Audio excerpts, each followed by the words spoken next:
Hello friends, welcome to Subi's kitchen. ഇന്ന് നമുക്കൊരു പാൽ ചിക്കൻ തയ്യാറാക്കി നോക്കിയാലോ? നല്ല ടേസ്റ്റി ആയിട്ടുള്ള തിക്കായിട്ടുള്ള ഒരു പാൽ ചിക്കൻ ഒന്ന് നമുക്ക് തയ്യാറാക്കി നോക്കാം.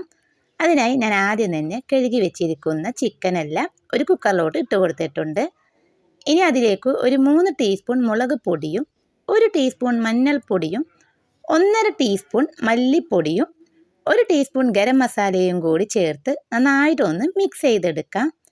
നന്നായിട്ട് തന്നെ ഈ ചിക്കനിലോട്ട് എല്ലാ പൊടികളും നന്നായി ചേരുന്ന പോലെ മിക്സ് ചെയ്ത് കുറച്ച് ഉപ്പ് കൂടി നമുക്ക് ചേർത്ത് കൊടുക്കാം.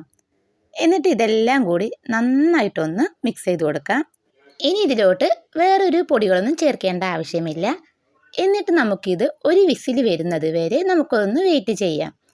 ഈ സമയം കൊണ്ട് നമുക്കൊരു മിക്സിയുടെ ജാറിലോട്ട് ഒരു ചെറിയ കഷ്ണം ഇഞ്ചിയും ഒരു 10 അല്ലി വെളുത്തുള്ളി 10 അല്ലി ചെറുള്ളിയും കൂടി ചേർത്ത് ഒന്ന് ചതച്ചെടുക്കാം. ഇനി ഇത് ജാറിൽ നിന്ന് നമുക്ക് വേറൊരു ബൗളിലോട്ട് മാറ്റിയെടുക്കാം. എന്നിട്ട് അതേ ജാറിൽ തന്നെ നമുക്ക് ഒരു തക്കാളി ഒന്ന് ചതച്ചെടുക്കാം. നന്നായിട്ടൊന്ന് ചതച്ചെടുത്ത ശേഷം അതേ ജാറിൽ തന്നെയാണ് ഞാനിവിടെ ഒരു 2 സവാള 4ആയിട്ടൊന്ന് കട്ട് ചെയ്തതും കൂടി ഒന്ന് ചതച്ചെടുക്കുന്നുണ്ട്. ഈ സമയം കൊണ്ട് നമ്മുടെ കുക്കറിലെ ചിക്കനെല്ലാം നന്നായിട്ടൊന്ന് വെന്ത് കിട്ടിയിട്ടുണ്ട്. ഇനി നമുക്ക് ഫ്ലെയിം ഓൺ ചെയ്ത് ഒരു കടായി വെച്ച് ആവശ്യത്തിനൊന്ന് വെളിച്ചെണ്ണ ഒഴിച്ച് കൊടുക്കാം. എന്നിട്ട് നമ്മൾ നേരത്തെ ചതച്ച് വെച്ചിരിക്കുന്ന ഇഞ്ചി വെളുത്തുള്ളി ചെറുള്ളി ആ പേസ്റ്റും കൂടി ഈ എണ്ണയിലോട്ടൊന്ന് ഇട്ട് കൊടുത്ത് നന്നായിട്ട് തന്നെ ഒന്ന് മൂപ്പിച്ചെടുക്കാം. ഒരു 2 മിനിറ്റ് നന്നായിട്ട് തന്നെ ഒന്ന് മൂപ്പിച്ചെടുക്കണം. അത്യാവശ്യം എണ്ണയിൽ തന്നെ ഇത് നന്നായിട്ടൊന്ന് മൂത്ത് വരട്ടെ. അതിനുശേഷം നമുക്കൊരു പിടി കറിവേപ്പിലയും കൂടി ഇതിലോട്ട് ചേർത്ത് കൊടുക്കാം. എന്നിട്ട് ഇതും കൂടി നന്നായിട്ടൊന്ന് ഇളക്കിയെടുക്കാം. അതിനുശേഷം ചതച്ച് വെച്ചിരിക്കുന്ന സവാളയും കൂടി നമുക്ക് ഇതിലോട്ടൊന്ന് ഇട്ട് കൊടുക്കാം. 2 സവാളയാണ് ഞാനിവിടെ ഒന്ന് ചതച്ചെടുത്തത്. അതും കൂടി നന്നായിട്ട് തന്നെ ഒന്ന് മൂപ്പിച്ചെടുക്കണം.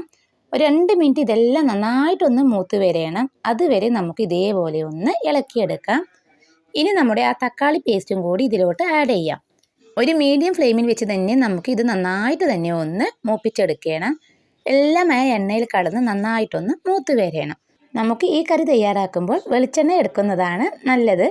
നന്നായിട്ട് തന്നെ വെളിച്ചെണ്ണയിൽ മൂത്ത് വരുമ്പോൾ ഇതെല്ലാം നന്നായിട്ടൊന്ന് മണവും നല്ല ടേസ്റ്റും കിട്ടും. ഇനി ഞാനിവിടെ 1 ടീസ്പൂണ് കുരുമുളക് പൊടി ഒന്ന് ചേർക്കുന്നുണ്ട്. കുരുമുളക് പൊടി ഒന്ന് ചേർത്ത് നന്നായിട്ടൊന്ന് വഴറ്റിയെടുക്കാം. ഈ ഒരു സമയത്താണ് ഞാനിവിടെ കുരുമുളക് പൊടിയെല്ലാം ചേർത്തത്. പിന്നെ അതിനുശേഷം 1 ടീസ്പൂണ് പെരുംജീരകത്തിൻ്റെ പൊടി കൂടി ഇതിലോട്ട് ചേർക്കുന്നുണ്ട്. ഇനി ഇതെല്ലാം നന്നായിട്ടൊന്ന് വഴറ്റിയെടുക്കണം. ഈ സമയം കൊണ്ട് നമ്മുടെ ഇഞ്ചിയും വെളുത്തുള്ളി സവാളയും തക്കാളിയുടെ പേസ്റ്റും എല്ലാം തന്നെ നന്നായിട്ടൊന്ന് കുഴഞ്ഞ പരുവത്തിലാകും. ഇനി നമുക്ക് നേരത്തെ റെഡിയാക്കി വെച്ചിരിക്കുന്ന ആ ചിക്കനും കൂടി ഇതിലോട്ടൊന്ന് ഒഴിച്ചു കൊടുക്കാം. ചിക്കനിലെ വെള്ളം എല്ലാം ഇറങ്ങിയിട്ടുണ്ടാവും.